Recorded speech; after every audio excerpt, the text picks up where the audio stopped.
Hi hello welcome to Swarna mystery. ஒரு couples வந்து ஒரு வெக்கேஷனுக்காக ஒரு அவங்களோட ஹவுஸ் ஹவுஸ்க்கு வர்றாங்க. அது வந்து ஒரு காட்டுக்கு நடுவில் இருக்குது.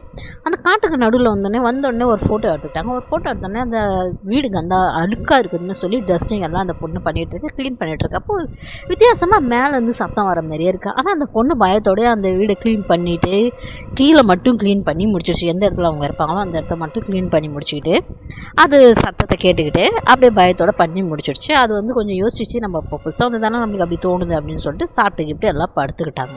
படுத்துட்டு இருக்கப்ப அந்த பொண்ணுக்கு வந்து ஒரு கனவு வருது. ஒரு வித்தியாசமான ஒரு குழந்தை உட்காந்து டிவி பார்க்குற மாதிரி ஒரு இடம் வித்தியாசமாக இருக்குது. அதுக்கப்புறம் ஒரு பேய் வந்து நைட்டில் அவ்வளோ அமுக்குற மாரி அந்த மாரிலாம் கனவு வந்துச்சு. நைட்டில் ஒரு வித்தியாசமாக ஃபீலிங் இருந்துச்சு. அதுக்கப்புறமேட்டு காலையில் எழுந்துச்சு நார்மலாக வந்து சமையல் பண்ணிகிட்டு இருந்துச்சு. அதுக்கப்புறம் சமையல் பண்ணிகிட்டு இருக்கப்ப ஜன்னல் வழியாக நைட் டைமில் எட்டி பார்க்குறப்ப முன்னாடி இருக்கிற அவுட் ஹவுஸில் வந்து எப்படி தெரியுமா இருக்கும், இந்த ஃபயர்லாம் எரிஞ்சுக்கிட்டு வித்தியாசமாக பார்க்குறதுக்கே வித்தியாசமாக தெரிஞ்சிட்டு இருந்துச்சு. கதவு மட்டும் திறந்து இருக்கும். ரெட் கலரில் ஒன்று வித்தியாசமாக, ரத்த கலரில் ஒன்று வித்தியாசமாக இருக்கும்.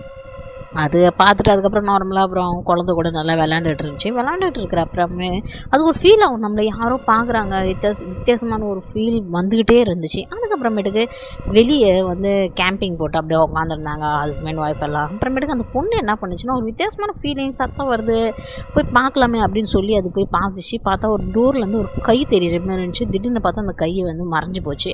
அதுக்கப்புறம் அப்படியே டோர் ஸ்லைடிங்காக ஓப்பனாக இருந்துச்சு. அது வந்து பொண்ணு வந்து உள்ளார போய்கிட்டே இருந்துச்சு. உள்ளார போனால் ஏதோ ஒரு ஆவி மாரி நின்றுக்கிட்டு அந்த பொண்ணை பார்க்குது. அந்த பொண்ணுக்கு தெரியல.